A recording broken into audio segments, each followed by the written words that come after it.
마지막 시대 성도의 자세, 그런 제목입니다. 이 마지막 시대 성도는 어떤 자세로 신앙생활을 해야 되나? 마지막 시대 성도의 자세입니다. 한국교회 강단에서 점점 희미해지고 있는 설교가 있습니다. 그것은 예수 그리스도의 재림에 관한 메시지입니다. 자, 주님 다시 오심에 대한 신앙이 희미해질 때, 점점점 이 땅에 주님이 다시 오신다라고 하는 그 열망들이 식어질 때 우리는 점점 힘을 잃어버리게 될 것입니다. 자, 한국교회가 일제강점기 시대에도 뜨거웠던 그 이유, 계속해서 교회는 멈춤없이 성장했던 그 이유, 6.25 동란이라고 하는 엄청난 일을 당했을 때도 담대했고, 그때도 교회가 점점 뻗어갈 수 있었던 이유가 뭘까 하는 거죠. IMF 때에도 식지 않는 열정으로 고난을 이겨냈던 신앙의 그 핵심이 뭘까? 그 핵심은 바로 재림신앙입니다. 우리 주님이 다 나를 아시고 우리 주님이 이 땅에 다시 오신다. 이 종말의 시대, 재림에 대한 영원한 그런 기대와 함께 하나님의 나라를 갈망할 때 교회는 힘을 얻고 성도들은 힘을 얻고 성도들은 다시 어려움을 극복하고 희망을 향해서 도전해 나가는 것입니다. 한국교회가 힘을 왜 잃어버렸을까? 이런 부분들 때문입니다. 잘못된 세대주의의 종말론 때문이다. 종말론. 90년 10월 28일 예수님이 곧 오신다 해가지고 막 매스컴이 방송을 했죠. 다미선교회 이장님. 다미선교회, 저는 이 다미선교회를 다 미친 다미선교회라고 제가 그렇게 이제 불렀는데, 참 흰 옷을 입고 막 주님 오신다고 막 열광적으로 찬송하고, 그런데 어때요? 주님이 안 오셨죠. 날짜는 사람이 정하는 것이 아니죠. 주님은 반드시 이 땅에 오시지만 그때와 그 시는 하나님만이 아신다는 사실을 믿으시기 바랍니다. 이 잘못된 세대주의 종말론 때문에 점점 재림에 관한 부분들이 희박해지기 시작을 했다. 또 재림 예수, 거짓 선지자, 거짓 메시아라고 주장하는 이단 사이비들이 판을 쳤습니다. 그것들 때문에 요즘 최근에 또 극보수주자들의 문제로 종말에 관한 설교를 하면 이상한 교회로 바라보기 시작을 했죠. 그러나 여러분, 그렇지 않습니다. 삶의 고난과 역경을 이기고 믿음을 지켜나가는 영적인 힘이 뭘까? 그것은 예수 그리스도께서 나 때문에 십자가에 못 박혀 돌아가셨다라고 하는 것, 시간과 공간과 역사를 초월해서 우리 주님이 부활하셨다는 것, 영원한 하나님의 나라를 예비하고 주님이 이 땅에 다시 오신다라고 하는 것, 우리가 다시 주님과 함께 영원한 하나님의 나라에서 왕노를 탄다라는 이런 신앙의 핵심, 이런 부분들이 빠지게 되면 힘을 잃어버리는 거죠. 힘을. 우리 주님 반드시 다시 오신다. 영원한 하나님의 나라에서 주와 함께 영생을 누린다라고 하는 이 소망을 가지고 어려움을 이겨나가는 그런 여러분이 될 수 있기를 주의 이름으로 축원합니다. 그러니까 더욱더 주님이 오신다라고 하는 이런 종말에 관한 메시지가 대단히 중요하다는 것이죠. 데살로니가 교회 마찬가지였습니다. 엄청난 혼란과 핍박과 어려움을 주님이 오신다라고 하는 그런 기대와 소망으로 그 어려움을 이기고 신앙이 아름답게 자라갔다라고 하는 것을 소개하고 있습니다. 이 데살로니가 교회는 바울이 2차 전도 여행 때 마게도냐에 있는 빌립보 교회를 세우죠. 첫 번째, 유럽의 제철 교회는 빌립보 교회입니다. 두 번째 교회가 바로 데살로니가 교회죠. 극한 고난과 환난 속에서도 주님의 다시 오심을 고대하며 꿋꿋하게 신앙을 지켜나갔던 사람. 예수 그리스도의 재림 신앙으로 현실의 고통을 믿음으로 이겨나갔다는 것입니다. 오늘 이 시대가 지구라고 하는 횡성 자체가 점점점 노쇠화되고 있죠. 마지막 시대, 종말의 시대로 치닫고 있습니다. 이 마지막 시대 우리 신앙을 가진 성도들이 어떻게 신앙생활을 해야 될까 하는 제목입니다. 오늘 말씀 속에서 세 가지 얘기를 할 텐데요. 자, 첫 번째입니다. 첫 번째는 이 마지막 시대는 은혜와 평강으로 축복하라입니다. 자, 따라하세요. 은혜와 평강으로 축복하라. 예, 은혜와 평강으로 서로 축복해야 합니다. 자, 바울 서신을 보면 언제나 은혜와 평강으로 축복합니다. 기원합니다. 인사합니다. 근데 순서가 참 여러분 잘 기억해야 돼요. 은혜와 평강입니다. 바울은 여러 서신 속에서 은혜와 평강이라고 썼지 평강과 은혜라고 순서를 바꿔 쓴 적이 단 한 번도 없습니다. 왜 그럴까 하는 거예요. 은혜라고 하는 것은 아주 큰 것이죠. 이 은혜라는 것은 하나님의 선물이에요. 하나님의 풍성한 사랑을 나타냅니다. 예수 그리스도의 십자가의 지심으로 대속의 사역을 통해서 하나님께서 조건 없이 우리에게 베푸신 바로 무한한 은총이죠. 심판 대신에 우리가 축복을 받게 되고, 그리고 저주 대신에 긍휼과 사랑을 받게 되는, 그래서 하나님 아버지 또 예수 그리스도를 통해서 오는 그 큰 것이 바로 은혜입니다. 그럼 평강이라고 하는 것은 뭘까? 이 커다란 은혜 안에 들어있는 부분 집합입니다. 예를 들어서 이런 거예요. 자, 팔당댐이라는 댐을 한번 생각해 보세요. 자, 남한강, 북한강에 물이 다 합쳐져서 팔당댐입니다. 그 팔당댐이 수원지 물이 엄청나죠. 근데 그 팔당댐에 수문을 열면 물이 나오는 것입니다. 그래서 한강으로 흘러 들어가잖아요. 자, 팔당댐 전체의 수원지를 은혜라고 생각한다면 그 수문을 열어서 물이 나오는 것이 그게 바로 평강이에요. 은혜와 평강. 그래서 이 은혜라고 하는 것이 신앙생활에서 너무너무 중요한 거예요. 기독교에서는 은혜, 하나님의 은혜. 이 은혜를 갈망하고 은혜 속에서 강해야 하는 것입니다. 은혜 속에서. 은혜 속에서 더 굳세져야 돼요. 하나님의 은혜라고 하는 것은 모든 것을 합력해 선의를 이루게 하고 하나님의 큰 은혜 안에서 인류의 역사와 개인의 생사, 화복 모든 것들이 다 그 은혜 안에 있거든요. 근데 오늘 본문에 자 1절을 보시면 그렇게 돼 있죠. 자 1절에 보면 바울과 실루아노와 디모데는 그랬습니다. 이 실루아노입니다. 실루아노가 누굴까? 신라입니다. 신라. 바울과 신라. 사도행전 16장에 나오는 바로 신라예요. 신라. 빌립보 교회를 개척할 때 매맞고 옥에 갇혔던 바울의 동역자 신라. 그 신라를 실루아노라고 기록을 하고 있습니다. 디모데는 누굴까? 믿음의 아들입니다. 자, 이 사람들이 다 예수 그리스도 안에 있는 데살로니가 교회에 편지를 합니다. 하나님 아버지와 주 예수 그리스도로부터 은혜와 평강이 너에게 있을지어다 그랬습니다. 은혜와 평강으로 축복하는 것입니다. 정말 예수 그리스도를 믿는 사람들이 아주 생 기초가 안 돼 있는 사람들이 있습니다. 그 기초가 안 돼 있는 사람들이 뭘까요? 비판하는 거예요. 나쁜 얘기예요. 나쁜 얘기면 제일 피해자가 자기인데 말이에요. 우리 입에서는 언제나 은혜와 평강으로 축복하는 얘기들이 나와야지. 나쁜 얘기하면 이건 완전히 신앙의 기초가 안 된 거예요. 이 세상 사람, 세상 사람.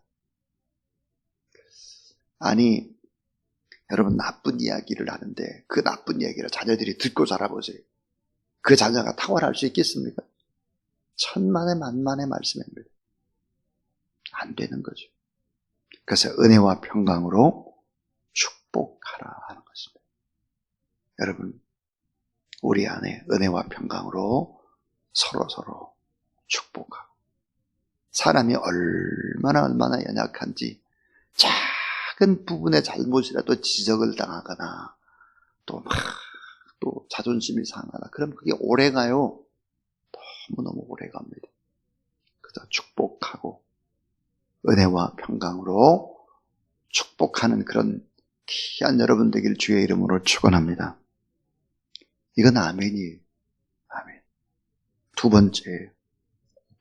번째는 고난 중에 영적 성장을 한다는 것입니다.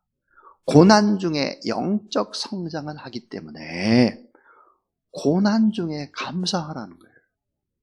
자, 고난이 있을 때 영적으로 성장하는 거예요. 큰 그릇이 되는 것이고 다른 사람을 품어 안을 수 있는 것이고 하나님의 은혜를 더 깊이 알게 되는 것이고 하나님의 나라에 대한 소망이 더 많아지는 것이죠. 그러니까 어떻게 해야 될까? 고난 중에 영적으로 성장하는 것이다. 고난 중에 감사하라 하는 거예요. 저희 교회를 보면 참 제가 계속해서 펼치고 있는 캠페인이 뭐냐면 광고의 제 1번 사항이 감사합니다. 1번이 감사해요. 계속 감사. 그러니까 저희 교회 성도들이 감사에 동참하는 사람들의 수가 점점 늘어나요. 점점.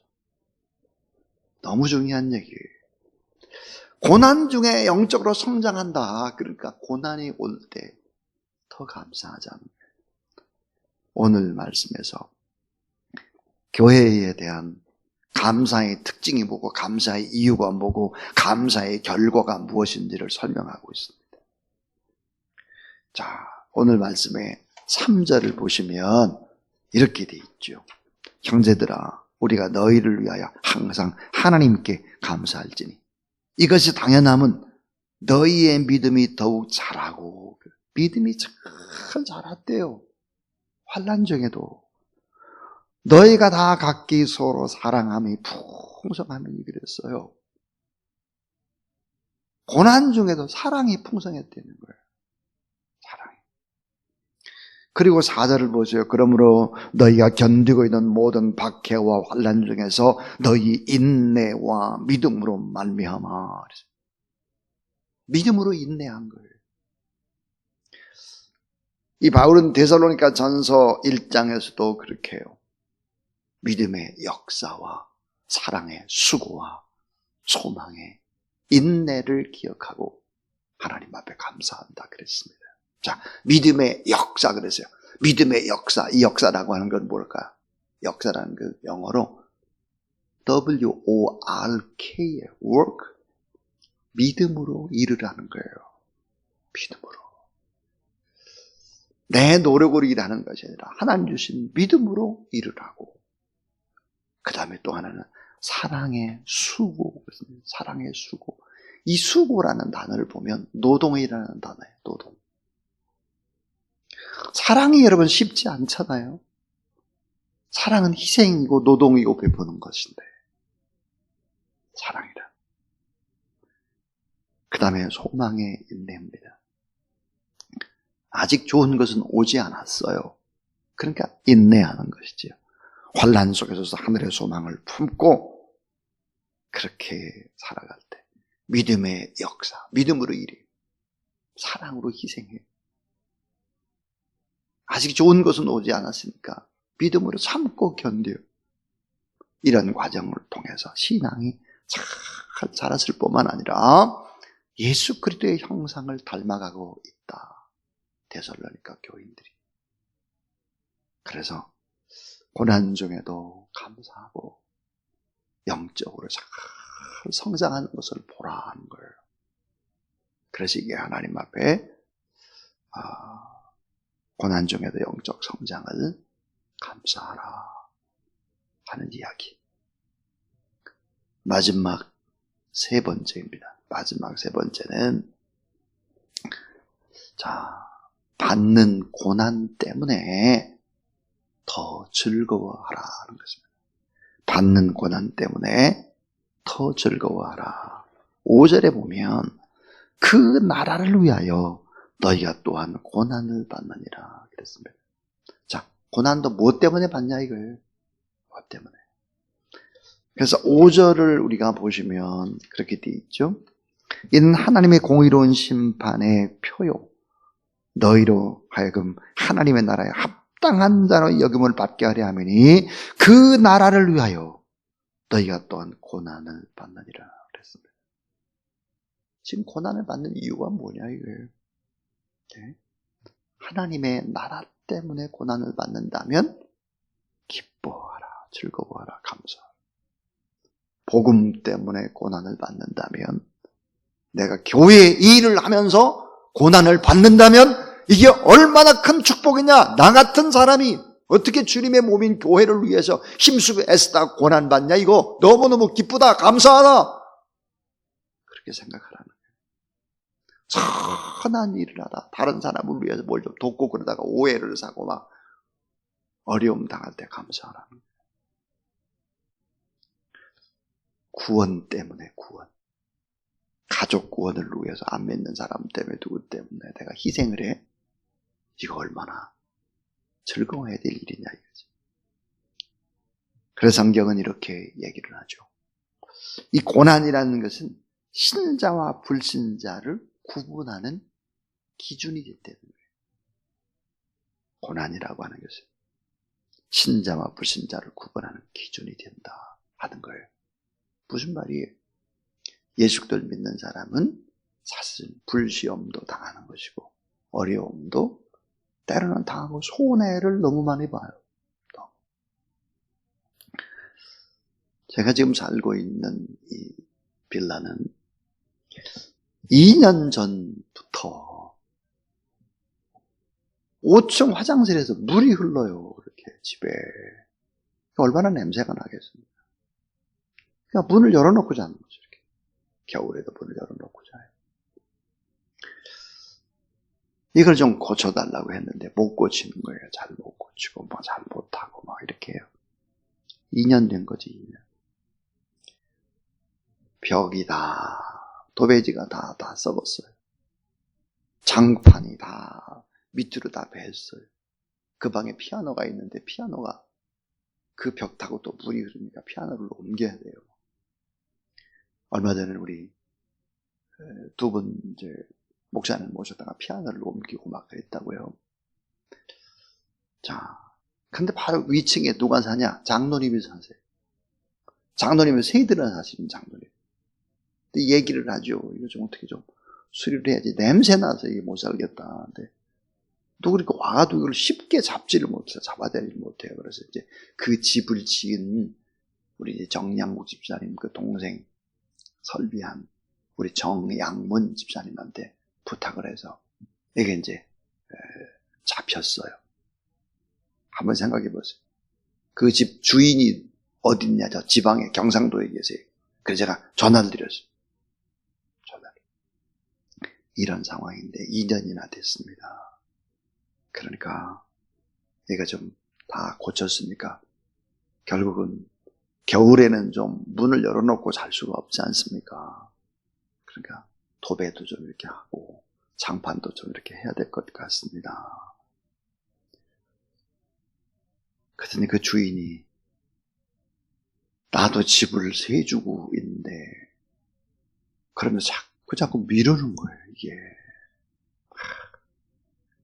여러분 한번 생각해 보세요. 목사이기 때문에 위에 세 사는 분이 장로님이기 때문에 2년을 그러고 살았어요. 2년. 그리고 그냥 참는 거예요. 그냥. 아마 이런 경우들이 저만 있는 것이 아니라 여러분도 아마 그런 것들 많이 당할 것입니다. 예수 그리스도를 믿는다는 이유 때문에 교회 장로님, 권사님, 안집사님, 또 집사님, 성도이기 때문에 참아야 되는 부분들이 얼마나 많습니까? 너무 많죠. 어제 제가 전화를 드렸습니다. 이 주인에게 점잖게 전화를 드렸죠. 이거를 하시는 것이 좋겠습니다. 참 얼마나 힘이 들겠습니까? 그러나 참고 견디는 것이죠. 예수 그리스도 이름에 먹칠을 할까봐 참는 거죠.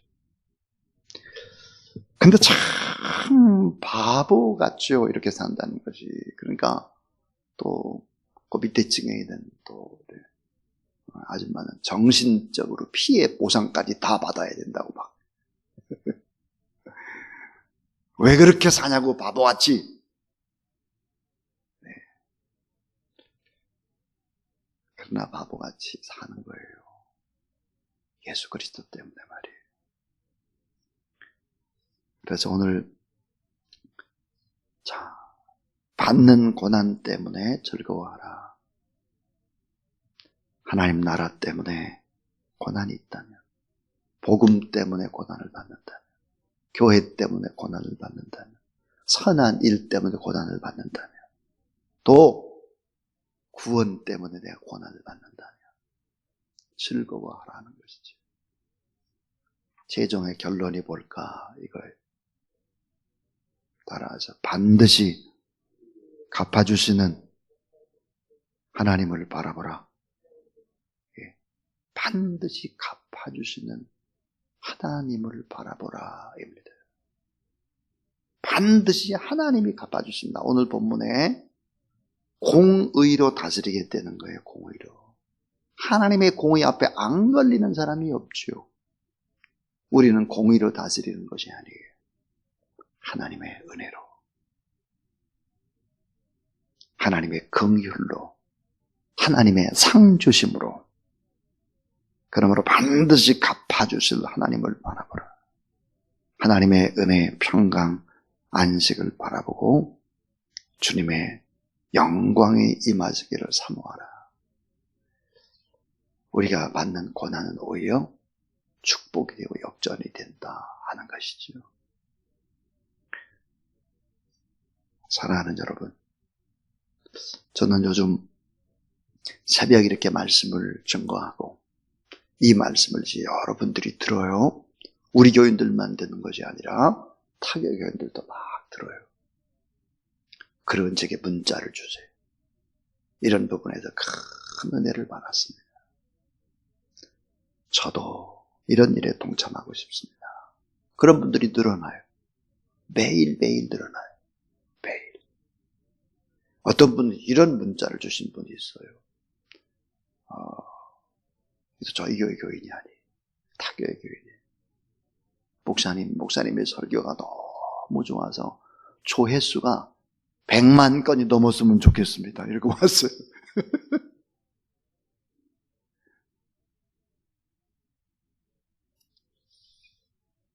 참 하나님 앞에 때로는 많이 힘들고 어렵다가도 위로를 받죠. 위로를. 하나님 어떤 분일까? 반드시 갚아주신다. 반드시. 그 다음에 받는 고난 때문에 즐거워해라. 고난 중에도 영적 성장을 감사하라. 은혜와 평강으로 축복하라. 이게 마지막 시대에 우리가 살아가야 될 원리다 하는 것입니다.